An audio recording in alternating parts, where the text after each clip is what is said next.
heard at this time. Let's see, we will start with Ms. Tatiana Babcock. If you would, please come forward and state your name and address for the record, please.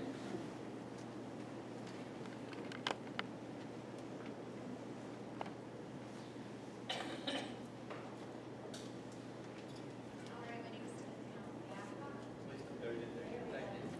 and I live at 3560 LCC Regular, and I want to point out we do have a large non-partisan group here tonight, and I want to welcome as well. So good evening, Chairman, Commissioners, and neighbors. Our county manager, Ms. Page Dukes, has spoke about rising costs, housing, rent, and everyday pressures on families. That concern is real. A lot of us feel it every month when the bills come due. So I ask a simple question. If we are truly worried that people cannot afford rent and the cost of living, why would we welcome an industry whose entire purpose is to replace the human worker with machines? These are not ordinary warehouses. These are AI data centers.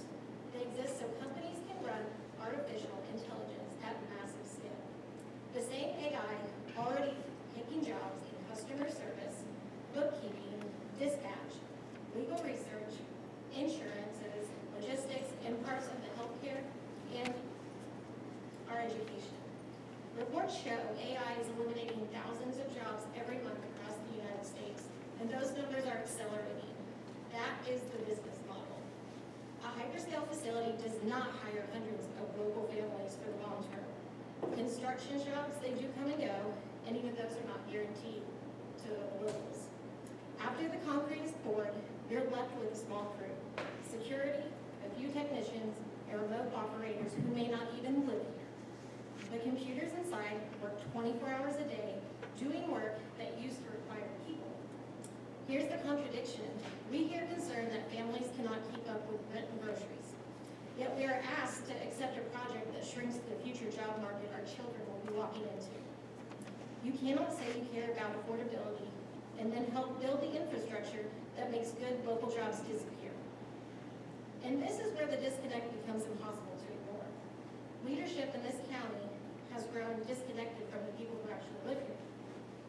When residents show up meeting after meeting with real concerns about noise, water, power, sinkholes, property values, and their children's futures, the response is an often a carefully worded presentation, vague assurances, and the message that we just don't understand.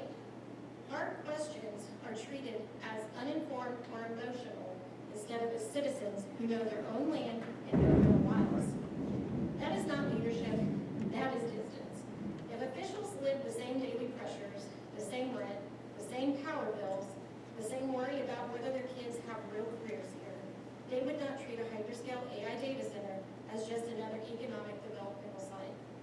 They would feel the same fear we feel when something this large is pushed towards residential neighborhoods with so little transparency and so few permanent local jobs. If fewer people have stable work, rent gets harder, young families leave, kids grow up watching opportunity move somewhere else. Our children will inherit three things from the decisions that are made in this room. First, their jobs. If we train them for careers that AI is designed to replace, we are setting them up to compete with a machine that never sleeps and it never asks for a raise. Second, their cost of living. Data centers demand enormous power. Residents across the state have already learned that the new loads change the whole system. Generation, transmission, long-term rates. Our kids will live with those costs for decades, not for one election cycle. And third, their home. A hyperscale site next to neighborhoods, it changes the noise, the light, traffic, water demand, and the character of the land. In a county with sinkholes and karst, this is not a small risk. Tax money cannot replace a job that no longer exists. Tax money cannot buy back quiet neighborhoods. Tax money cannot give a teenager a future if the work that built this county has been automated away. If the county is serious about people being able to afford rent, protect the things that let these people earn a living, such as local jobs, stable utilities, safe land, and a community that's worth staying in. Do not tell us you're worried about the cost of living while paving the way for an industry that treats human labor as the problem that needs to be solved.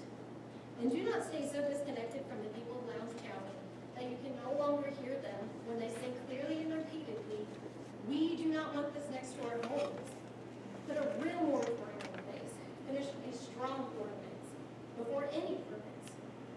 children's future ahead of a speculative AI campus.